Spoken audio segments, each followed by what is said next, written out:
जब तालिबान ने पहली बार अफगानिस्तान पर कब्जा किया था, इस बार भी भारत वेट एंड वॉच की स्थिति में है। हालांकि इस बार हालात बदल चुके हैं, क्योंकि भारत के विरोधी देश और आतंकवादी संगठनों ने जिस तरह तालिबान से नजदीकियां बढ़ाई हैं, उसे देखते हुए जानकार ये भी मानते हैं कि तालिबान से दूरी बनाए रखना भारत के लिए नुकसानदायक भी साबित हो सकता है। और यह बात सिर्फ भारत के संदर्भ में ही नहीं, बल्कि सभी बड़े देशों पर लागू होती है। इसीलिए संयुक्त राष्ट्र सुरक्षा परिषद ने भी अफगानिस्तान से कुछ गुजारिशें की।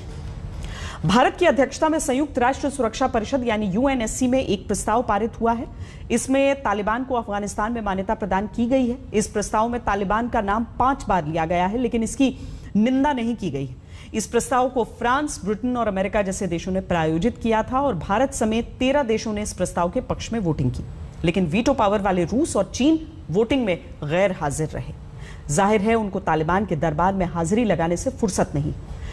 यूएनएससी में 13-0 से पास हुए इस प्रस्ताव के अनुसार तालिबान से प्रमुख तौर पर 3 बड़ी मांगे की गई हैं, जिसे आप गुजारिश भी कह सकते हैं। इसमें मांग की गई है कि अफगानिस्तान की धरती का इस्तेमाल आतंकियों को पनाह देने या दूसरे देशों को धमकाने के लिए नहीं किया जाना चाहिए।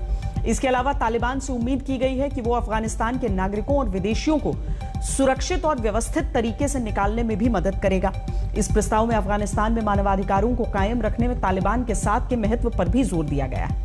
हालांकि इस प्रस्ताव में इस बात का कोई जिक्र नहीं है कि अगर तालिबान उम्मीदों पर खरा नहीं उतरता तो अंतर्राष्ट्रीय बिरादरी उसको क्या सजा देगी।